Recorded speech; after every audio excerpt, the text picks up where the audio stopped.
Assalamualaikum warahmatullahi wabarakatuh.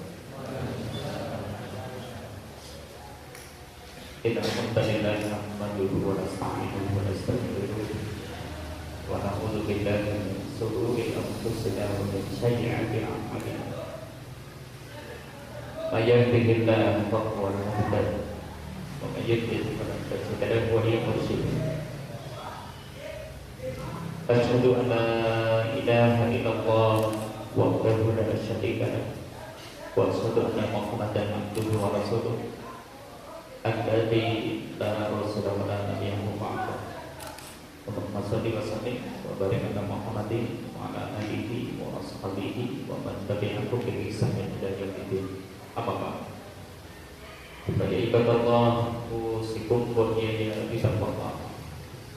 Qala Allah ta'ala ya ayyuhalladzina amanu taqullaha wa qulu qawlan sadida yuslih lakum a'malakum wa yaghfir lakum dhunubakum wa may yuti'illaha wa rasulahu faqad faza fawzan 'azima.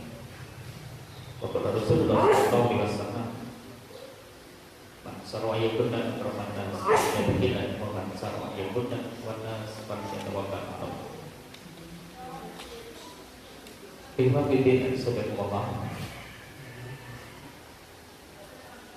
Saya senantiasa teringat dengan ucapan Imam Asy-Syafi'i, kecerdasan itu ada di dalam perut kosong. Saya berharap antum-antum pun demikian. Jadi hari ini dalam kondisi lapar tapi justru semakin cerdas, jadinya bisa konsen. Kita bersyukur di pagi hari ini kita masih bisa menghiasi aktivitas kita, upaya untuk tak produktif. Dan ini adalah nikmat yang besar yang harus kita syukuri. Dan semoga ini kita berharap bahwa ini adalah bagian upaya menjemput kemuliaan Lailatul Qadar, sehingga kemudian kita bisa lebih optimal di penghujung dari bulan Ramadan. Salawat serta salam semoga senantiasa tercurah kepada Rasulullah kita, kepada kita Rasulullah Muhammad sallallahu alaihi wasallam beserta keluarganya, sahabatnya, dan juga orang yang senantiasa sikoh di dalam dinin Islam dari yaumil qiyamah. Hutan ini menarik. Nah, ada yang gak punya hutan? Gak punya? Oh, alhamdulillah. Nanti di hutan aja. Kalau yang gak punya hutan di hutan ya. Dimintai. Kita berada di zaman yang penuh dengan persaingan. Jadi kalau tidak sabar, kita senantiasa ingin menyusul ketertinggalan. Mungkin pakaian kita, sandal kita, sepatu kita, sepeda motor kita, rumah kita, gitu kan? Kita tidak ingin kalah dengan orang lain. Dan terkadang untuk itu semua direwangi.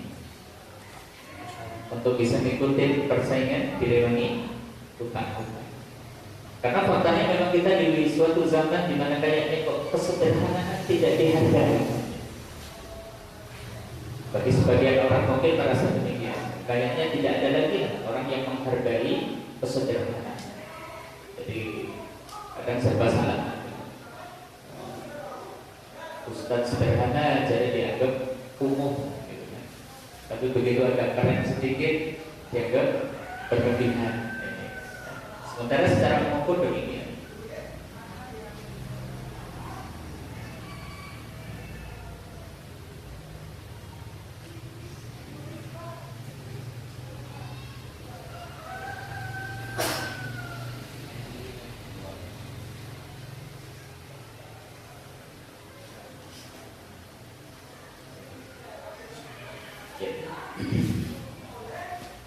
Sehingga kemudian dari dua perkara ini tadi, kita berada di zaman yang penuh persaingan, kesederhanaan tidak dihargai. Banyak orang kemudian apapun dilakukan demi jaga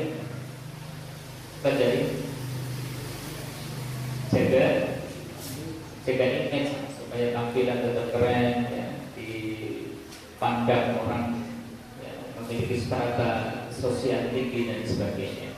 Bahkan kemudian muncullah prinsip orang utang, orang duit, gitu. Prinsip yang kemudian muncul, orang utang ya orang duit. Apa iya gitu. Nah orang utang kemudian kita nggak punya gitu. Karena ini tampaknya menjadi prinsip dan kemudian memang betul-betul membudaya. Dari Fidin harus sederhana. Faktanya hutang itu memiliki dampak negatif. Ini yang harus kita pahami betul. Untuk itu kita mulai dulu ya. Kita kenalan dulu. Apa itu hutang? Hutang itu apa? Pinjaman. Kalau hutang piutang itu sendiri nanti kalau dalam bahasa fikih itu namanya qard. Kalau qard ini adalah memberikan harta kepada orang yang tidak memanfaatkannya. Memberikan harta kepada orang yang tidak memanfaatkannya dengan perjanjian untuk mengembalikan di kemudian hari. Jadi qard ini termasuk amal soleh. Karena kalimatnya tadi adalah memberikan harta kepada orang yang tidak memanfaatkannya dengan perjanjian akan mengembalikan di kemudian hari. Dan hutang itu sendiri berarti mendapatkan harta dari seseorang dengan perjanjian akan mengembalikan ganti di kemudian hari. Ingat, kalau qard ini wilayah amal soleh, tidak boleh bermotif profit. Yang namanya qard tidak boleh komersial dalam Islam. Ini wilayah sosial. Jadi tidak ada rumusnya di dalam Islam kok pinjam meminjam kok kemudian ada keuntungan. Ini nggak boleh. Ini wilayah sosial, sehingga kemudian bisa saling menolong antara seorang muslim dengan muslimnya. Itu tujuan qard. Sehingga apakah qard ini dibenarkan secara syar'i? Artinya ada nggak landasan syariatnya ya pinjam meminjam ini? Ternyata ada. Tadi ayatnya sudah dibacakan. Karena Allah pun kemudian membenarkannya ya. Ya ayyuhalladzina amanu idza tadayantum bidainin ila ajalin musamma faktubuhu. Wahai orang-orang yang beriman, jika kalian itu melakukan transaksi bidainin dengan tidak tunai, transaksi utang.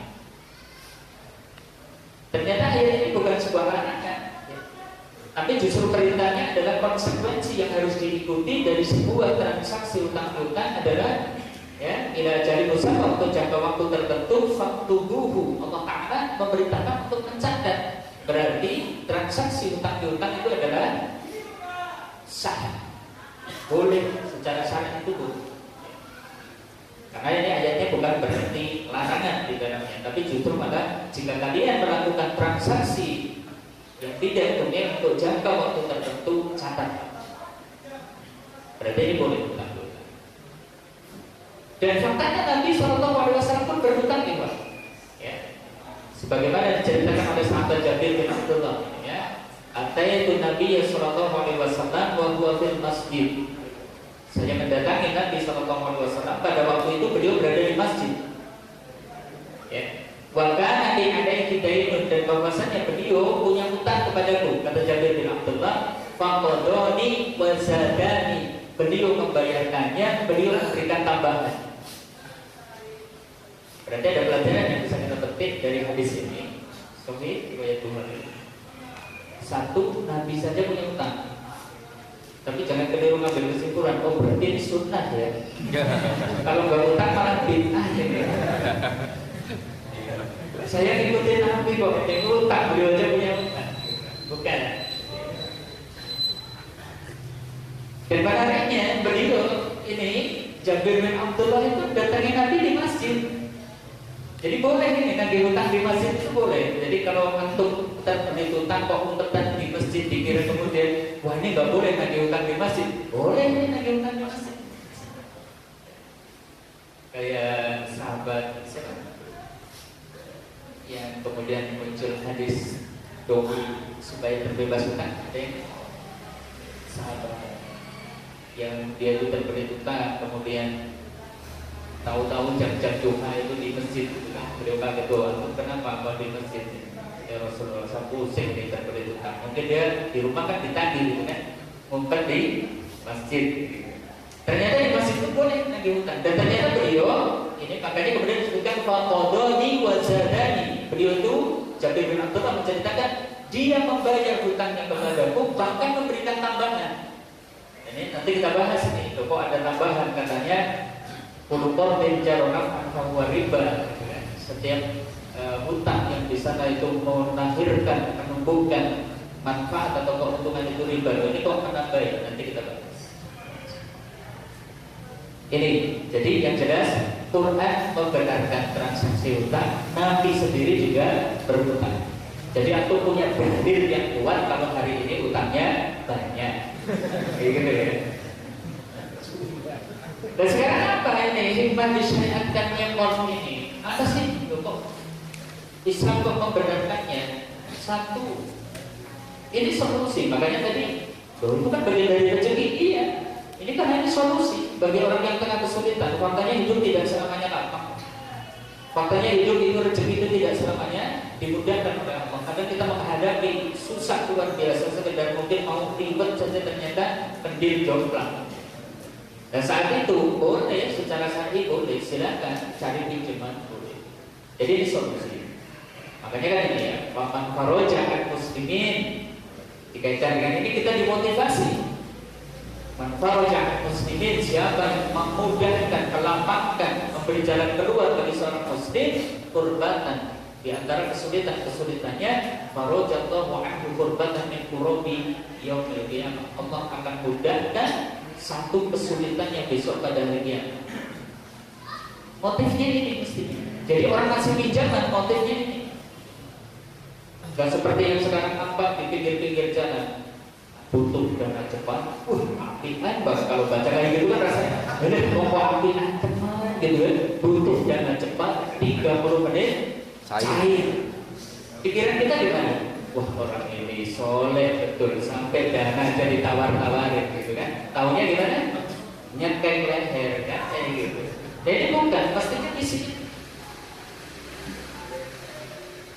Yaitu tolong menolong sesama muslim. Jadi tolong ini disyariatkan supaya seorang muslim mau menolong orang yang lain. Man amdara muksiran, sampai disebutkan ini. Mau memberi kemudahan saja orang yang lagi sulit kemudian ditunda pembayarannya. Siapa yang mau menangguhkan pembayarannya? Orang yang tengah kesulitan.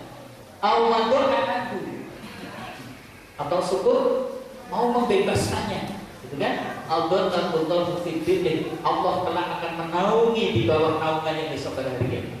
Hadis ini catat, antum kan banyak utang nanti. Hadis ini bacakan, ditagih bacakan hadis ini, ditagih bacakan hadis ini. Gitu. Kan bebas. Ayo, yang nyata mesti yang punya utang. Bacain hadis ini kalau ditagih. Kemudian juga tujuannya ini membuka lapangan pahala ini, Pak. Jadi Quran sendiri sebenarnya Allah Ta'ala syariatkan ini lapangan pahala. Di kalangan ulama itu sampai muncul pembahasan, Pak. Utama mana sedekah dengan memberi pinjaman? Ya. Sedekah kepada fakir miskin ataukah kita memberi pinjaman kepada orang yang tengah kesulitan? Ternyata di antaranya ada yang berkesimpulan bahkan lebih utama memberi pinjaman. Kenapa? Sedekah kepada orang miskin belum tentu lagi butuh, Pak. Fakir miskin gak punya utang ada gak? Ada. Fakir miskin, Pak, tapi gak punya utang ada gak? Ada, banyak. Atau yang statusnya mungkin gak fakir miskin, motornya keren dan sebagainya, utangnya kira-kira ada gak? Butuh apa ya? Fakir miskin atau lebih butuh dari situ menolong kepada orang yang tengah kesulitan, lebih butuh, nilai pahalanya lebih besar daripada orang yang nggak butuh bertolong. Segolongan seperti itu. Bahkan termasuk kita disyariatkan yang supaya seseorang bisa mendapatkan kemuliaan di akhirat. Ini memberi pinjaman loh, Pak, bukan utang loh ya. Nanti keliru pemahaman. Berarti kita kalau kepengen mulia di akhirat banyak utangnya, bukan. Maksudnya ini yang memberi pinjaman. Kenapa kok Islam membenarkan adanya hutang piutang? Ini yang Pak. Ini ya. Sampai disebutkan ini, "Ba'al muslimin yuqridu musliman qardan." Tidaklah seorang muslim memberikan pinjaman kepada muslim yang lain satu pinjaman marratain, dua pinjaman, ya. Illa kana qasadaqati marratan. Ya, maka itu dihitung satu sedekah. Ngasih pinjaman dua kali dihitung satu sedekah. Artinya memberi pinjaman 1 juta dihitung antum sedekah 500.000. Ini kan sedekah paling murah. Kenapa? 1 jutanya pasti akan kembali. Itu sementara kita dapat pahala sedekah 500.000. Makanya kalau sedekah kayak gitu, saya mau sedekah tapi sedekah utangnya aja ya gitu kan. Kan lumayan, uangnya tetap kembali, pahala sedekahnya tetap didapat. Kayak gitu ya, nanti ya. Sekarang dari situ kita coba tengok tinjauan fikih ini. Tinjauan fikih hukum utang piutang itu gimana sih? Tapi kita lebih kepada utangnya ya. Kalau memberi piutang ada yang wajib. Memberikan piutang bisa sampai wajib. Ketika seseorang itu kondisinya darurat, tidak kita pinjami, bisa membinasakan nyawanya, wajib muslim yang lain untuk memberikan pinjaman. Tapi kita bicaranya hutangnya aja. Hutang setidaknya 1, ada yang dihukumi boleh. Ya. Yang bagaimana hutang untuk menambah modal dan dia yakin mampu membayarnya. Ya. Hutang untuk menutupi kebutuhannya dan dia yakin untuk bisa membayarnya. Ini boleh hukumnya. Menutupi kebutuhan atau untuk menambah modal itu. Tapi dengan syarat ini yakin mampu untuk membayarnya. Artinya ini sudah diperhitungkan betul. Ada yang dihukumi makruh, hutang dihukumi makruh. Bagaimana? Hutang untuk sekedar bersenang-senang, bukan kebutuhan. Silakan nanti antum cek, berarti hutang antum itu masuk kategori yang mana ya? Kebutuhan atau sekedar bersenang-senang saja? Ya, untuk bersenang-senang, bukan untuk kebutuhan. Atau juga hutang untuk menutup hutang yang lain, sekalipun mampu, ya. Sekalipun mampu tapi bukan untuk kebutuhan, ini makruh. Bersenang-senang saja. Kemudian ada juga yang sampai kepada derajat haram, ya. Hutang untuk bersenang-senang padahal dia tidak yakin mampu untuk membayar, atau bahkan dia tidak punya niatan sama sekali untuk melunasinya. Maka ini hukumnya haram. Itu Iwan. Kita lanjutkan. Nah sekarang dari sini apa sih sebenarnya akhirnya hutang? Artinya dampak buruknya apa sih kalau kita kok senang berhutang, terbiasa, ya, terbiasa dengan, karena ini hari ini jangan kayak gitu, bukan kebutuhan, tapi ini menjadi sebuah kebiasaan budaya hutang. TV, kredit, kulkas, kredit, mesin cuci, kredit, sepeda motor, kredit, rumah, kredit, mendoan, kredit juga. Kebangetan. Yuk 1. Ternyata hutang biang kemunafikan. Sebagaimana di dalam Sahih Al-Bukhari, beliau bersabda, "Ana Rasulullah sallallahu alaihi wasallam kana yad'u fi sholati wa yaqul, Allahumma inni a'udzubika minal maqsami wal makruh." Bahwasanya Rasulullah sallallahu alaihi wasallam di dalam salatnya itu pernah berdoa. Di dalam salatnya itu berdoa, Allahumma inni a'udzubika minal maqsami wal makruh. Ya Allah, aku berlindung kepadamu dari perbuatan dosa dan juga wal makruh, dari beritan hutang.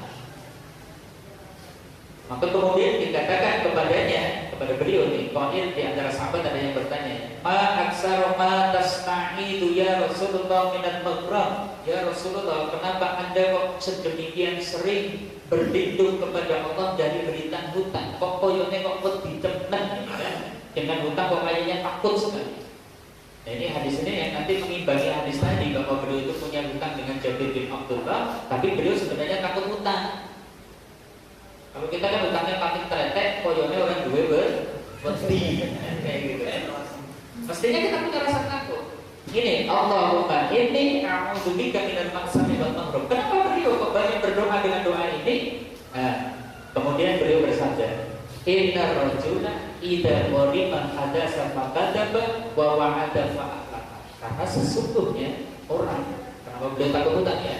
Sesungguhnya seseorang itu kalau dia terbelit hutang, biasanya kalau bicara suka dusta, kalau berjanji suka mengingkar. Bisa dipahami? Kayaknya kayak gitu kan? Oh, nah gitu berarti dulu jangan kalau yang mana. pengalaman pribadi. Jadi orang kalau banyak utang gimana kalau bicara suka dusta?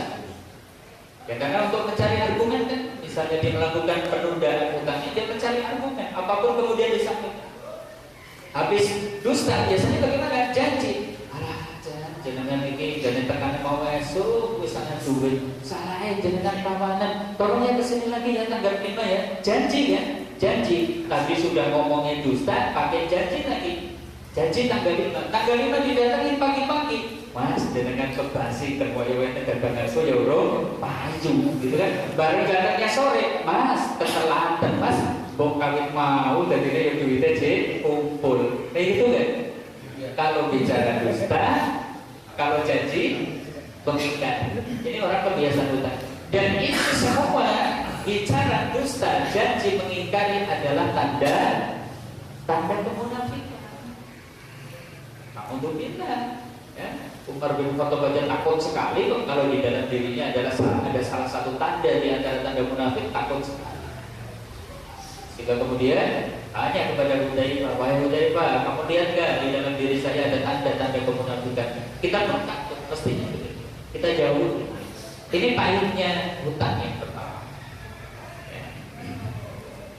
Yang kedua, hutang itu melahirkan sifat tamak, kamu semua. Kebiasaan hutang itu melahirkan sifat tamak. Apa itu tamak? Rakus. Geragas. Selalu masih kurang. Bagaimana tidak? Kalau kita itu hitung-hitungan kok. Aku nek kasih lesson ke THU, jangan nek nyicil motor. Wah, ini berarti. Begitu nyicil sepeda motor dengan penghasilan sehari 50.000, gimana Pak? Berarti harus ada sesuatu yang disisihkan, sementara kebutuhannya tidak berubah. Kebutuhan kita bahkan senantiasa bertambah, maka kemudian kita menjadi merasa kurang lagi. Begitu ternyata angsuran bisa tertutupi, besoknya lagi pikiran antum gimana? Wah, aku nyicil 400 sebulan, ternyata bisa. Wah, wani jual SS lah. Gitu kan? Wani jual siklutan, cicilan berapa? Mungkin 4,5. Wah, ini. Gimana jadinya? Senantiasa merasa kurang. Ujungnya orang yang terbelit hutang atau punya hutang, punya kebiasaan berhutang, tidak akan merasakan bahagia dengan nikmat yang sedikit itu. Orang lain dapat 50.000 sujud syukur semalaman, kemudian ayam tidurnya nyenyak. Ini ada orang penghasilannya 1 juta itu tetap gak bisa tidur. Kenapa? Angsurannya sebulan 1 juta. Dan jenengan penghasilannya 1 juta gimana? Masih tombol, gitu kan? Pusing dia. Padahal kunci kebahagiaan di sini. Orang itu bisa bahagia kalau bagaimana? Qana'atu bil qalil. Bisa qana'ah dengan nikmat yang sedikit. Sudah, kejar kebahagiaan, ini kuncinya. Bisa qana'ah dengan nikmat yang sedikit, bahagia. Kalau enggak, kok penghasilannya itu miliaran, jutaan, ada sulit untuk bahagia. Yang ketiga, menghilangkan sifat warok itu. Warok itu apa? Kehati-hatian. Orang kalau banyak utang kayak gitu, gak hati-hati. Kalau mungkin orang lain itu pikir-pikir, ini halal apa, ini haram, ini subhat apa enggak? Alah, ini enggak, ini tanggal sekian harus segera kamsul kok, gitu kan? Targetnya adalah bagaimana dapat duit secepat-cepatnya. Ini bahayanya. Nah, dari situ maka kemudian dari 3 perkara ini tadi, yang dominan dari orang yang terbelit hutang lebih dominan sifat tamaknya dan juga sifat bakhilnya. Bahaya. Ini yang kedua. Yang ketiga, hutang itu penyebab kegelisahan. Kayaknya majelis ini butuh dirapikan lagi nih supaya yang lain bisa kebagian tempatnya.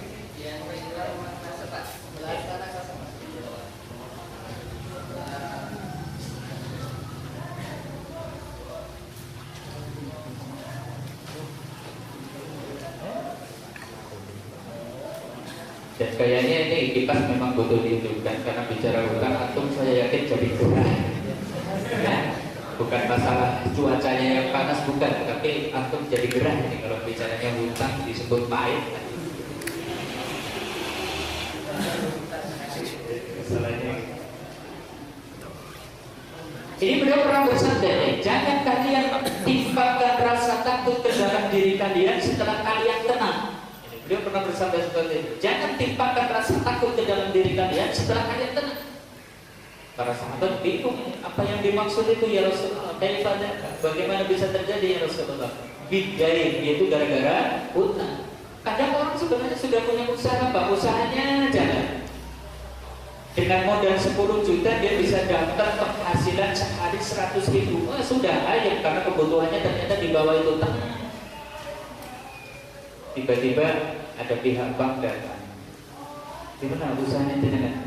Wah, alhamdulillah. Modal berapa? 10 juta. Labanya berapa? Ya satu hari saya bisa dapat persis 100.000. Coba kalau modalnya 60 juta, berarti jadikan penghasilannya kira 200.000. Kayak gitu kan? Masuk akal kan? Modal 30 juta, hasil sehari berapa? 100.000. Kalau modalnya dilipatkan 2 kali, jadi berapa? 60.000. Mestinya jadi berapa labanya? 200.000. Logika berpikirnya kan kayak gitu. Oh ya sudah, ada caranya bagaimana? Sudah ini BPKB ini tak sedikit. Sejak hari itu yang biasanya jenengan mungkin sudah dapat 100.000 itu ajem sore ibadah, sorenya lagi ngaji. Gimana Pak? Karena kejar target harus ngangsur, itu semua tidak didapat. Ternyata hutang adalah penyebab kegelisahan. Makanya waspada yang baiknya hutang yang ketiga. Yang keempat, ngerinya kalau tadi dunia ini dampak terhadap agama. Hutang itu penghalang maghfirah. Bagaimana tidak? Beliau Rasulullah SAW itu bersabda, "Yufaru lisyahidi kullu dhanbin." Antum kan cita-citanya kan jadi syuhada semua, gitu kan? Tapi kalau syuhada terhutang, ayo mau gimana ini? Syuhada yang terbelit hutang akan diampuni orang yang mati syahid kullu dhanbin, semua dosanya, Pak. Kullu dhanbin, semua dosa. Illa dain, kecuali hutang. Coba betapa dahsyatnya ini kan. Semua dosa bisa terhapus ketika kita itu menjadi seorang syuhada. Ternyata hutang tidak. Mestinya kan sebenarnya setiap kita itu hati-hati betul gitu loh. Tidak bermudah-mudah untuk melakukan transaksi hutang. Ini yang keempat. Hadisnya sahih riwayat Muslim juga. Yang kelima, bahkan bisa menjadi penghalang seseorang terganjal untuk bisa masuk jannah gara-gara hutangnya, ya. Beliau bersabda, "Man faraqa ruhul jasad," siapa yang terpisah ruh dan jasadnya, artinya mati. Wa huwa bari'un min salasin, dia terbebas dari 3 perkara, dakhalal jannah, dia akan masuk surga.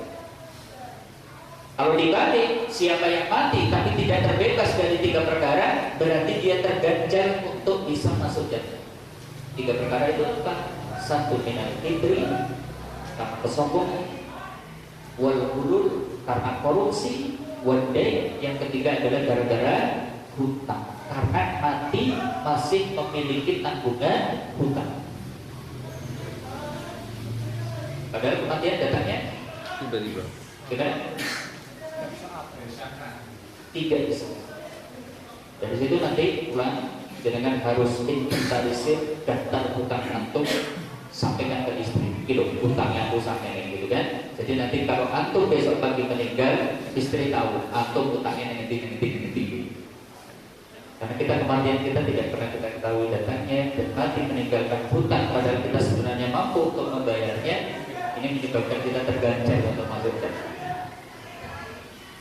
Yang keenam, bahkan hutang yang tidak terbayar tentunya bisa menjadi sebab kebangkrutan di akhirat nanti. Ya, dari sahabat Abdullah bin Umar, "Man mata wa alaihi dinarun aw dirhamun," siapa yang mati dia masih memiliki tanggungan hutang dinar atau dirham, Kudiya min hasanati laisa sama dinarun wala dirhamun. Nanti yang diambil pada hari kiamat bayarnya itu apa? Bukan dengan dinar, bukan dengan dirham, tapi yang diambil itu hasanah antum, pahala antum. Coba bayangkan itu. Kita ngumpulin pahala susahnya luar biasa. Kita puasa sampai hari ke-21 saja kita nggak punya jaminan untuk dapat pahala. Karena beliau bersabda, "Rubba sha'imin laisa lahu min siyamihi lanjuk." Betapa banyak orang yang puasa gak dapat apa-apa dari puasanya kecuali lapar. Kita udah susah-susah puasa, belum tentu dapat pahala. Tahu-tahu ternyata besok di yaumil akhir antum mati meninggalkan hutang, pahalanya diambil.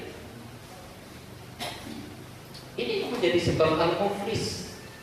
Masih ingat ya? At-tadruna al-muflis. Kalian tahu gak siapa al-muflis itu? Sahabat jawab, ya. Al-muflis fi nama la dirham lahu wala mata. Orang yang bangkrut itu orang yang nggak punya duit, orang yang nggak punya kesenangan ya Rasulullah. Ternyata menurut beliau bukan. Orang yang bangkrut mayyati yaumal qiyamati bis-sadaqah bis-siyam, ya. Orang yang bangkrut itu orang yang datang pada hari kiamat membawa pahala salat, pahala sedekah, padahal puasa. Waktu kata mahada, dulu di dunia dia suka mencaci maki saudara. Waktu agama mana harga, dia dulu di dunia suka memakan harta orang lain dengan cara yang batil, hutang ternyata tidak dibayar. Fa'utiyah hada bihasanatihi, hada bihasanatihi, kebaikannya diambil. Fa'infaniyat hasanatuhu, ketika pahalanya habis gak nyukup untuk diberikan kepada orang yang hutangnya tidak terbayar, diambillah dosa orang yang mungkin dulu pernah kita pinjemi, ditimpakan kepada kita. Hatta tulifafina, sampai kemudian dilempar ke neraka. Nah untuk itu urusan hutang ini nggak sepele. Ini yang kedua. Itu pahitnya hutang. Dari situ kita bahas sekarang agar hutang tidak menjadi kehinaan. Apa yang harus kita lakukan? Karena faktanya toh kita memang tidak bisa lepas dari hutang. Setidaknya adalah kalau begitu bagaimana caranya supaya hutang tidak menjadi kehinaan. Satu, ingat, jadikan hutang sebagai solusi terakhir Pak. Jangan gampangan gitu loh. Tapi hutang ini solusi terakhir. Setelah berbagai langkah kok mentok, berbagai langkah kok buntu, ya sudah berarti itu hutang. Jangan bermudah-mudahan untuk ya. Cari solusi lain dulu. Kalau kita masih punya perhiasan, istri kita punya perhiasan, jual perhiasan. Kalau kita masih punya aset, jual aset. Kadang orang bahaya sih, maksudnya gini, maunya harta kita tidak berkurang, ingin bertambah, tapi nggak punya modal. Coba gimana? Ini kan aneh gitu kan? Maunya bertambah Pak harta kita, tapi orang kilo gitu, belakang kita itu seperti apa gitu. Ini ujungnya nanti akan banyak hutang kan, ya. Makanya kalau bisa tidak jual perhiasan, jual aset. Seandainya kok harus ada tambahan modal, memang sifatnya adalah tambahan modal, kalau bisa jangan hutang, tapi pakai kerjasama. Mungkin mudharabah, mungkin syirkah, ya. Ada beban sih, tapi ini lebih mulia karena kita tidak akan terjatuh kepada riba yang kita ingatkan seperti itu. Ini satu, supaya hutang tidak menjadi kehinaan. Dua, seandainya kok memang harus pilih hutang, pilihlah qardul hasan, pinjaman yang baik, hutang yang baik. Hutang yang baik yang bagaimana? Yang bukan riba. Loh, bagaimana di hari ini kok masa ada orang yang minjemin sesuatu tanpa minta tambahan sedikit pun? Ada, insya Allah ada. Cari ahliya yang agamanya baik. Jadi dua syarat ini. Cari apa? Ahliya yang agamanya baik. Dua-duanya harus berpenuh ini. Dua-duanya ya. Kalau saya lihat antum-antum saya percaya agamanya baik semua, tapi kayaknya antum bukan ahli ya. Ditepungnya utang percuma. Orang duit. Kok kamu yang baru lagi butuh, ketemu dulu. Cari ahli ya, yang agamanya baik. Emangnya kenapa?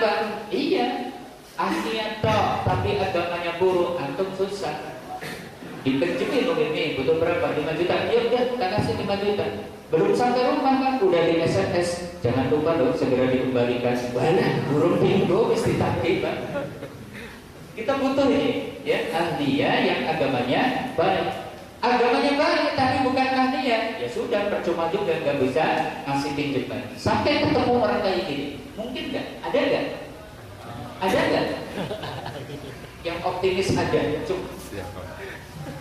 Antum pesimis. Ada nggak ahliya yang agamanya baik? Ada nggak? Ada. Alhamdulillah. Mantap, antum cari utang sana.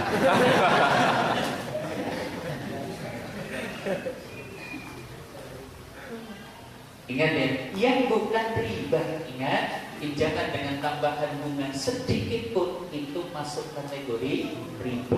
Nah yang non riba yang bagaimana? Mungkin nanti transaksi murabahah, mungkin mudharabah, mungkin syirkah dan sebagainya. Musyarakah. Nanti bulan sesi siang. Yang ketiga, ingat, kalau kepengen hutang tidak jadi kehinaan, berhutanglah dengan niat yang baik. Dan niat yang baik yang bagaimana? Ingat ini. Dari sahabat Abu Hurairah radhiyallahu anhu, Nabi sallallahu alaihi wasallam, dari Nabi sallallahu alaihi wasallam beliau bersabda, "Man aqada amwalan nas", siapa yang mengambil harta seseorang. Maksudnya ini adalah berhutang, ya. Yuridu adaaha, kok dengan niat untuk membayarnya, adallahu anhu, Allah akan bantu, Allah akan tolong dia untuk bisa melunasinya. Tapi sebaliknya, wa man aqada yuridu itlafaha, siapa yang mengambil atau berhutang, mengambil harta orang atau berhutang dengan niat tidak membayarkannya, maka Allah pun akan membangkrutkannya. Jadi niat ini penting. Sudah dari awal itu niat, saya pasti akan membayar. Allah akan bantu. Tapi kalau kita sudah terdetik di dalam hati kita, utang bayar. Enak orang bayar. Sudah, Allah hancurkan usaha. Ini yang ketiga. Nah, termasuk niat berhutang itu yang bagaimana? Satu, hutang untuk sekedar bersenang-senang. Ini bukan hutang yang baik. Dua, hutang untuk menutupi hutang sebelumnya. Ini bukan niat yang baik, ya. Kemudian hutang dengan maksud meminta. Kadang-kadang ada yang kayak gitu ya, nembung jaluk orang lain, gitu kan? Bahasanya gimana? Tolonglah aku dipinjemi, gitu kan? Padahal niatnya jadi karpe jaluk, gitu kan? Nah ini niat yang buruk di dalam berhutang. Yang keempat, ya, supaya hutang tidak jadi kehinaan. Biasakan mencatat hutang itu. Tadi ayatnya udah dibaca ya. Ya ayyuhalladzina amanu idza tadayantum bidayn ila ajalin musamma faktubuhu. Perintah ini perintah Allah ini. Ternyata bukan hanya sekedar tertib administrasi, bukan. Ini kita menjalankan perintah Allah. Antum hutang dicatat 100.000, ya. Kalau yang 1 juta ke atas kayaknya nggak dicatat nggak apa-apa. Karena utang 1 juta ke atas kayaknya jangankan tumpang, tidur aja nggak bisa kok, gitu kan. Tapi yang kecil-kecil loh itu, atau titip ya aku di sini 5.000 gitu kan, suka lupa. Catat yang kecil-kecil. Yang besar-besar itu ini pastri, itu kan ada administrasinya, pakai menteri dan sebagainya. Yang kecil pun demikian, karena kita kadang lupa. Dan ini adalah perintah Allah ini, mencatat hutang itu perintah Allah. Yang kelima, tips supaya hutang tidak menjadi kehinaan. Ayo, seandainya kita berhutang, gunakan harta hutang sebaik mungkin. Ya, ingat beliau pernah bersabda, "Alal yadi ma aqadat hatta tu'addi." Tangan itu bertanggung jawab sampai dia itu menunaikannya. Maksudnya apa? Yang kita maksud dari hadis ini, ya. Jadi hutang itu amanah, harta pinjaman bukan milik, bukan warisan. Kadang logika kita dapat pinjaman 100 juta, gaya hidup tiba-tiba berubah. Biasanya dengan sarapan karo beras, pol-pole, tahu tempe, dadaan, etok cairan ban, dada ayam goreng, sambal laya, apa boleh? Gaya hidup berubah. Sing biasanya numpak hotel rejane ya wis sudah nikmat banget. Untuk pinjaman ganti tumpak apa? Ninja. Habiskan hartanya kan? Kadang kita seperti itu. Jangan sia-siakan harta pinjaman, apalagi foya-foya. Hati-hati dalam menjalankan usaha. Jangan mencoba untuk menikmati hasil sebelum hutang terbayarkan. Atau belajarlah dari orang Cina. Orang Cina kayak gitu. Mereka mungkin modal hutang, tapi sebelum hutang terbayarkan, mereka siap makan bubur tiap hari. Atau bis modalnya hutang, karena mangan enak, fasilitas sekelas sewu, sing go didahar piro 20.000. Yo toh, gak usah nunggu lama, hutang macet kayak gitu. Jangan menikmati hasil. Sampai ada pembahasan ini Bang, makruh ini orang yang punya hutang kok makan enak dilihat oleh orang yang memberi hutang Pak. Makruh Pak. Coba tetangga sebelah ini, jangan pinjam ke tetangga sebelah, ya. Jangan belanja barang itu istrinya belanja barang. Tetangga sebelah yang kita pinjam nih belanjanya bayam sama jengkol. Jangan ngambilnya daging sama telur asin. Makruh Pak. Jadi kalau boleh makan enak dulu kalau punya hutang. Siap? Sampai terlunasi hutangnya, baru nanti makan enak. Kecuali nanti dapat jatah gitu kan, dapat jatah. Misalnya buka bersama lah, itu makan enaknya di tempat-tempatnya gitu. Ya kan Pak? Supaya hutang tidak jadi kehinaan, segera bayar kalau mampu. Ini kan? Ingat, setan itu suka merayu-merayu kita. Alah sudah, nggak usah dibayar dulu. Diputar lagi aja, nanti kan masih dapat keuntungan. Ini bisikan setan semacam itu. Ingat, kalau memang sudah jatuh tempo, jadilah orang yang amanah, tunaikan itu, apapun resikonya. Matlul ghani dulmun, penundaan pembayaran hutang bagi orang yang mampu. Dulmun itu adalah kezaliman. Ya. Dan ternyata ada ikomnya. Ikomnya apa? Halal dibuncik Pak. Matlul ghani itu halal dibuncik. Tahu halal dibuncik maksudnya? Boleh digerendengi. Orang yang mampu bayar hutang kok enggak bayar hutang, boleh digerendengi. Cuma nanti ada kaidahnya, gerendengi kepada siapa gitu kan? Misalnya ada orang yang si A ini matlul ghani, suka nunda-nunda pembayaran. Si C mau melakukan muamalah dengan si A. Si B ini boleh mengingatkan kepada si C, hati-hati C. Si A itu adalah orang kaya tapi suka nunda-nunda pembayaran. Nah ini halal dibunciknya seperti itu. Boleh disita. Jadi di dalam Islam boleh itu ya. Asal barang itu milik antum. Misalnya antum itu jual televisi kepada tetangga dengan cara hutang. Ternyata hutangnya berat, boleh diambil Pak. Yang diambil apa? TV, nggak boleh ngambil yang lain. TV-nya yang diambil, gitu kan? Cuma nanti ini deh, kalau memang sudah ada angsuran ya harus dikembalikan, dijual, nanti kemudian dikembalikan sisanya. Boleh diajar itu bagaimana? Diboikot, bukan diajar. Diajar kok boleh ke kolektor gitu, kalau tukang pukul diajar. Bukan, diajar, diboikot, dilarang melakukan transaksi orang yang terbeli hutang. Itu pernah menimpa ada seorang sahabat pun demikian ya. Kemudian ingat, mati dan meninggalkan hutang menghalangi masuk jannah. Nah, ini diantara keburukannya. Ya. Kemudian yang selanjutnya, yang ketujuh, supaya hutang tidak jadi kehinaan. Seandainya kok memang tidak mampu untuk membayar hutang, terus terang. Kalau memang belum mampu membayar, nggak usah janji, nggak usah dusta. Ya. Jangan berdusta, jangan berjanji. Sudah terus terang saja. Apa? Wah ini curi seimbang. Apa? Gitu ya. Kalau ditanya gimana? Untuk jawabnya apa? Afan. Afan ya akhi.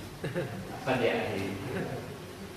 Tapi ini masih lebih baik daripada berdusta, daripada berjanji. Masih lebih baik ini. Toh Islam membolehkan melakukan pemutihan itu boleh. Pemutihan itu gimana? Ya sudah, minta keringanan juga pembayaran. Wah, apa? Usaha saya kayaknya lagi gak lancar ini. Gimana ya? Kalau hutangnya dikurangi lah. yang 100 juta kalau bisa dibebasin boleh ya? Daripada yang malah cuma 100 juta nggak apa-apa sudah kayak gitu ya. Mantap sekali. Boleh minta keringanan kalau memang si yang meminjami mau gitu kan, tentunya kayak gitu loh. Boleh minta keringanan ya. Boleh minta penundaan, tolong saya dikasih waktu lagi. Nah, kalau zaman jahiliyah ya penundaan itu menambah jumlah hutang. Nah, itu yang disebut dengan riba. Atau syukur minta penghapusan. Boleh. Ya. Kemudian yang kedelapan, seandainya berhutang dan ternyata diberi pinjaman, balaslah kebaikan dengan kebaikan. Seperti tadi. Ya. Jabir bin Abdullah dapat tambahan dari Nabi. Ini di dalam riwayat yang lain pun demikian. Dari sahabat Abu Hurairah ya. Karena dirojulin ada Nabi Sallallahu Alaihi Wasallam sinun minal ibil. Ini ada seorang laki-laki pernah memberikan pinjaman kepada Nabi seekor onta umur beberapa tahun. Ya. Faja'ahu wa yatamodohu. Ya. Orang ini datang nagih kepada beliau agar onta yang dipinjam itu dikembalikan. Faqala Sallallahu Alaihi Wasallam, maka Nabi kemudian bersabda, "Aqtuhu, ayo bayarkan." Kepada sahabat meminta untuk ayo itu utang saya tolong dibayarkan. Fatola kusinahu, maka kemudian para sahabat itu mencari onta yang umurnya sama dengan yang dulu dipinjam Nabi beberapa tahun itu tadi. Falam yajidu lahu illa sinan fawqaha. Ternyata sahabat tidak mendapatkan onta kecuali onta yang umurnya lebih tua. Lebih tua lebih mahal atau lebih murah, Pak? Mahal. Lebih mahal atau lebih murah? Kalau antum lebih tua lebih murah. Kalau onta lebih tua lebih mahal. Adanya onta yang lebih tua ya Rasulullah. Maka kemudian beliau bersabda, "Aku sudah bayarkan saja." Gitu kan? Faqala awfataini wa qatahu bika. Orang ini kemudian nyanjung-nyanjung, wah ada mulia sekali Wahai Muhammad, gitu kan? Ya Rasulullah, Anda baik sekali gitu. Maka kemudian beliau bersabda, "Inna iyarakum ahsanukum qada'an." Sesungguhnya orang yang paling baik di antara kalian adalah orang yang paling baik ketika mengembalikan hutang. Maksudnya memberi tambahan, berterima kasih dan sebagainya. Gak bisa kasih tambahan, setidaknya yo matur nuwun dan kemudian mendoakan. Itu tadi supaya hutang tidak menjadi kehinaan. Nah, sekarang kita coba tengok ini, bagaimana nih kiat bebas dari hutang? Apa sih yang harus kita lakukan? Coba lagi, Insya Allah.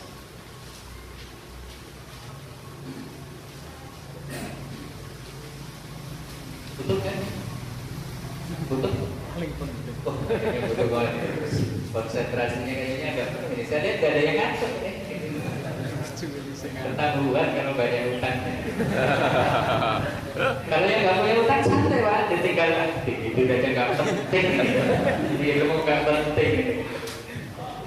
Satu, perbanyakkan istighfar. Tuh, apa kaitannya utang dengan istighfar? Ingat ikhwan, sebenarnya kesulitan hidup yang kita hadapi adalah karena dosa. Ya.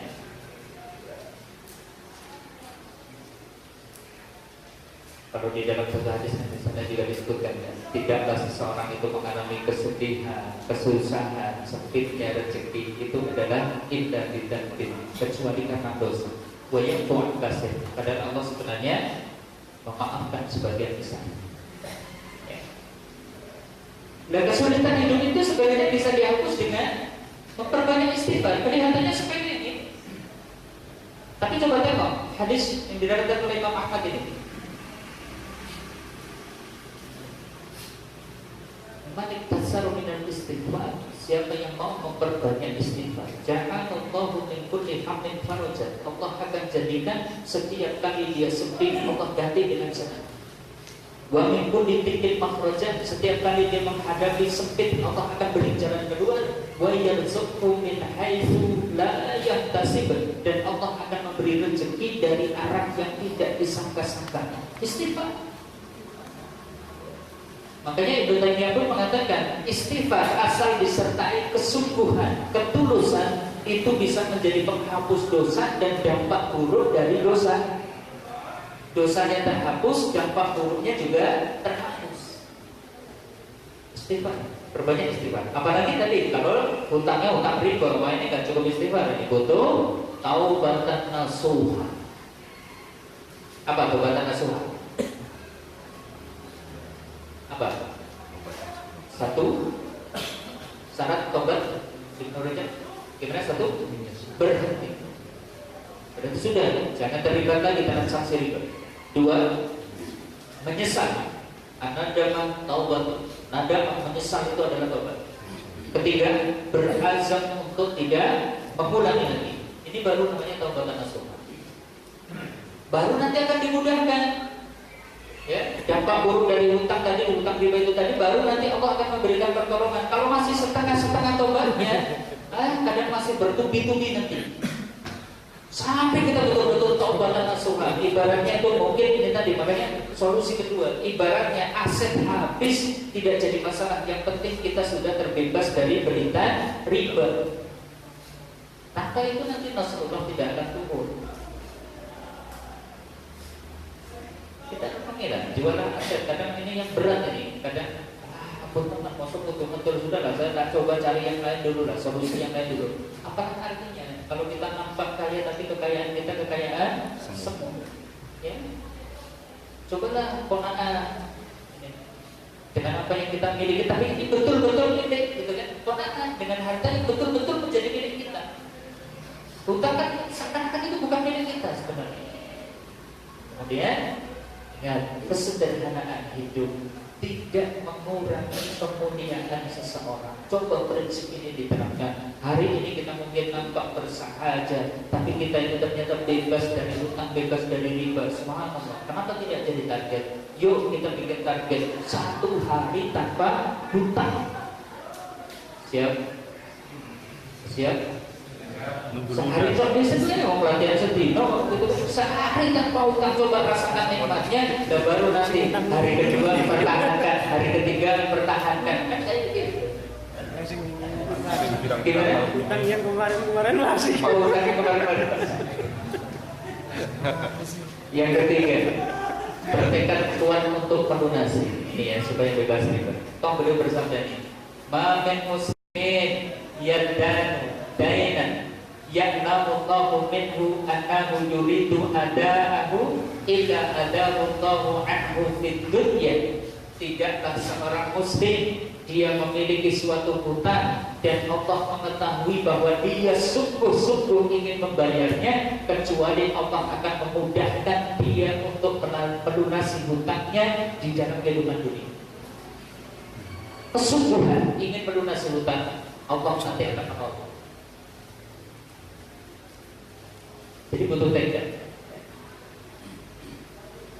Kalau di dalam hadis yang lain ini, innallaha ma'ad dain. Ma'ad ini hatta yaqdiya. Dainan. Sesungguhnya Allah itu bersama orang yang berhutang sampai dia melunasinya. Malam yakun fima yakrahullah. Selama hutang tersebut bukanlah sesuatu yang dilarang oleh Allah, pasti Allah akan tolong.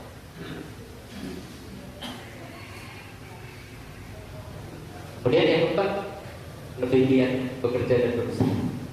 Tuh kok giatnya kok yo anu angel-angel kabeh ya. Ini kan masuk akal karpe langsung gede-gede ngerti-ngerti dong, esuk utangnya lunas enggak mungkin. Proses nih, Pak. Jangan bermalas-malas, lebih berhati-hati di dalam menjalankan usaha. Efisiensi, kalau bisa usaha bagaimana caranya biaya ditekan gitu kan. Kemudian pola hidup sederhana. Giat bekerja dan juga berusaha.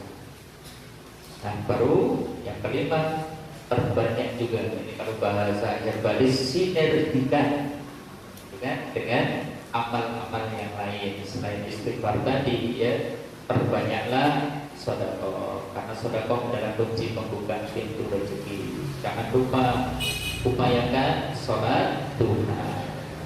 Jadilah orang yang bertakwa. Wa yattaqillaha yaj'alahu makhraja wa yarzuqhu min haitsu la yahtasib. Silaturahim ya. Karena ini juga pembuka pintu rezeki. Baru kemudian doa terakhir ya. Doa pembebas hutang. Sudah ya, sudah di komisi sudah. Nggak perlu dibahas. Saya yakin antum butuh sekali doanya. Saya percaya.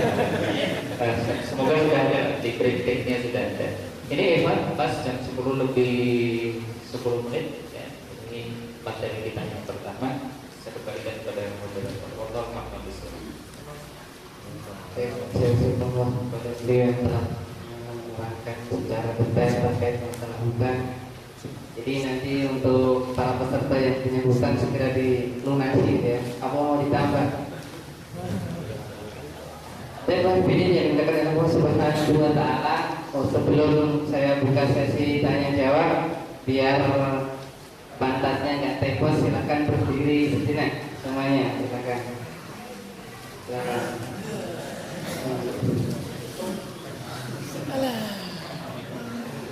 Iya, dulu kembali. Ya. Wis kayak gedok. Oh ya, karena belakang semakin menyempit, yang depan silahkan geser ke depan, maju. Ayo Pak, silakan. Biar yang belakang bisa masuk, yang di luar. Sebelah kanan Pak masih banyak yang kosong. Yang kosong silakan.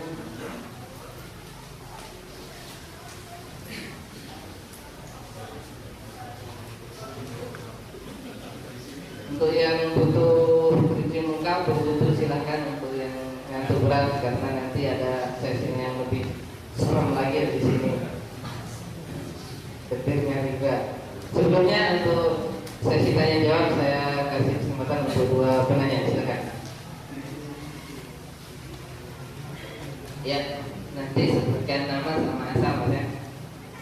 Yang lain satu lagi. Oh ya, Masnya dulu, silakan. Ya,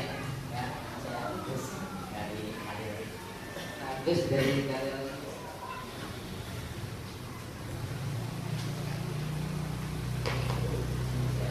Agak maju.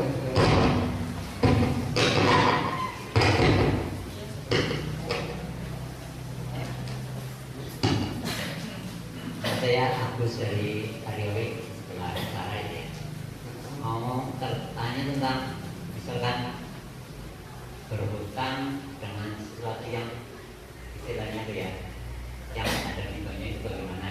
Misalkan kita kalau kondisi penting, misalkan harus ada uang hari itu, misalkan apakah diperbolehkan? Terus yang kedua adalah ketika saya itu pernah menghutangi orang, perjanjiannya itu ketika saya butuh saya ambil, ketika hari itu butuh itu dia itu apa yang dihutang saya itu istilahnya apa, mencari alasan gitu. Jadi kadang-kadang jadi saya mengalami di situ. Jadi apa, ketika dibutuhkan malah nggak ada ya. Padahal jadi menyebabkan saya kalau mau menghalangi orang itu jadi berpikir dua kali. Apakah itu bisa membatalkan pahala ya?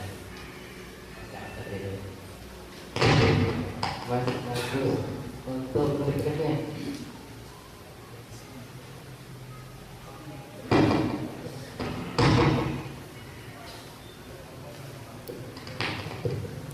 Assalamualaikum, saya Anung dari Pejawaran Banjarnegara. Kan saya mau tanya kan masalah tentang hutang. Ada seseorang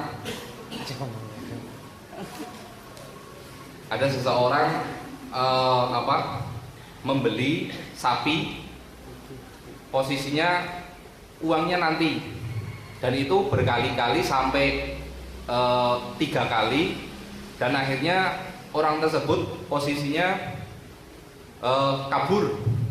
Nah, yang menghutangi sapinya itu akhirnya dia ambil apa yang ada di rumah, entah itu ada TV, kulkas, bukan istri TV, kulkas, lalu ada kursi, meja juga tersebut yang menurut dia pantas dibawa, dia bawa. Nah, ada juga masalah sapi juga, manakala sudah beberapa kali sampai sekitar 7 kali, bahkan lebih mungkin, yang saya tahu 7 kali. Terus yang hutang sapi itu nggak bisa melunasi, akhirnya menyerahkan sertifikat tanah. Dan ternyata setelah beberapa tahun, ternyata tanah tersebut posisinya sedang dalam masalah sengketa. Di situ sengketa, akhirnya di situ dari pihak yang menghutangi berusaha untuk tanah itu nggak bersengketa lagi, berusaha sampai beberapa tahun, akhirnya dapat sama bersertifikat juga dengan atas nama yang menghutangi. Setelah itu dijual, tanah tersebut dijual dengan harga pada saat itu sapi 7 itu sekitar 57 juta, dan pada saat penjualan tanah yang buat nyarutan itu sebesar 130 juta. Nah, di situ apakah hasil dari penjualan tanah tersebut itu halal atau bagaimana? Pada dasarnya itu sudah ada perjanjian dari yang mempunyai pekarangan itu sendiri dulunya, Bu, semisal iki aku orang yang balekna iki sertifikat kalau lemai belum jenengan, itu bagaimana hukumnya? Terima kasih. Wassalamualaikum warahmatullahi wabarakatuh. Nanti langsung dijawab oleh beliau. Untuk Mas Agus ada 2 pertanyaan tentang yang nggak ada ribanya gitu Mas ya. Kemudian yang kedua itu Pak, blunder tadi yang apakah bisa menghilangkan pahala menghadiri setengah dari sedekah. Alhamdulillah, wassalamualaikum warahmatullahi wabarakatuh. Sampai batas mana seseorang boleh ditolerir untuk pinjam yang ada unsur ribanya, gitu kan ya? Kalau di dalam pembahasan fikihnya nanti, saking dahsyatnya ancaman riba, sebenarnya tidak ada toleransi. Tapi kaidah umum bahwa sesuatu yang haram itu bisa menjadi halal jika itu memang dalam artian darurat. Dan darurutnya sehingga kemudian riba ditolerir itu apa? Yaitu jika seseorang itu binasa jika tidak mengambil riba. Kalau antum misalnya sudah divonis masuk ke RSUD, begitu, ternyata memang harus dioperasi karena ada penyakit yang harus diangkat dan seperti itu, antum gak punya dana untuk membiayainya, adanya ternyata hutang dengan cara riba, dalam kasus semacam ini masih bisa ditolerir. Dan itu nanti harus segera keluar dari cengkeraman riba, sebegitu mampu harus segera keluar. Jadi batasnya seperti itu. Nah kalau sekedar mau beli motor baru kemudian terjatuh riba nggak boleh. Kalau mau renovasi rumah kemudian kok terjatuh riba, wah ini darurat banget total setelah tanggal 1 Syawal rumah kurung dicet gitu kan misalnya. Antum mati kalau rumahnya nggak dicet gitu kan enggak. Nah, ini nggak ditolerir yang semacam itu. Pokoknya darurat dalam batasan sampai membinasakan, baru kita nanti ditolerir untuk masuk ke wilayah riba. Kemudian yang kedua, bagaimana ini kalau kita itu memberikan pinjaman kepada seseorang, niatnya lillah, untuk mencari pahala di sisi Allah. Kita ingin meringankan beban saudara kita sama muslim. Sing ditolong ora rumongso gitu kan. Barang wis dikasih pinjaman, dia sebenarnya mampu mengembalikan, biasa jurusnya afwan. Gitu kan jurusnya kan, gitu kan. Gimana nih jadinya grundel. Grundelnya pakai ucil-ucil ucapan enggak? Sekedar grundel di dalam hati atau gimana? Pakai ucapan gitu, perintah jalan ke priwe, turun situ orang rumangsa gitu kan. Nah kalau sampai seperti itu, saya khawatir masuk kategori ini. Ya ayyuhalladzina amanu la tubtilu shadaqatikum bil mani wal adha. Janganlah kalian batalkan sedekahmu dengan almanan. Almanan itu mungkit pemberian, wal adha, dan juga menyakiti orang yang diberi. Kalau sampai menyakiti orang yang diberi, ya batal berarti. Tapi kalau tidak, cuma dibatin saja, terlongsor tentang aku, gitu kan? Aku dong butuh orang ono sing nulung bareng tak tulungi, malah enggak rumongso. Tapi cuma dibanding saja, tidak jadi masalah. Tapi kalau sampai menyakiti orang yang dipinjam itu tadi, ya berarti membatalkan kadar sedekah kita. Yang tadi nilainya berapa? 50. Memberi pinjaman itu senilai separuh sedekah. Gitu. Istilahnya sampai karena bagaimana saya bisa membawa itu bapaknya sebenarnya. Tapi ketika saya butuh sudah ada menjelang 1 bulan sebelumnya dan ini hari ini misalkan saya bilangnya 1 bulan sebelumnya, Iya. saya terus nyari terus bilangnya 1 bulan kemudian. Nah, saya tak kemudian malah istilahnya apa ya, biasa karena dulu yang apa, istilahnya kata saya yang baik, Oh, seperti itu. karena dulu malahan yang bikin emosi gitu. Antum jadi emosi. Iya, jadi akhirnya ya jadi istilahnya sampai ya Balas aja ya, balas kejahatan orang lah kayak gitu. istilahnya diturun-turun gitu lah. Oh, Rika diturun mana nendung. Mestinya sabar. Konsepnya sabar. Gitu. Ya karena kita bicara kan yang baik gitu kan, saya juga ngasih solusinya kayak gitu. Mestinya antum sabar. Berat sih memang ya, yang kita cari pahala. Gitu mungkin ya. Kemudian ini yang kedua, satu pertanyaan. Dua tadi, jadi dua ya berarti ya. Yang satu beli sapi berkali-kali tapi dia nggak bayar, kambing dan juga barang-barang. Oh gitu. Ya.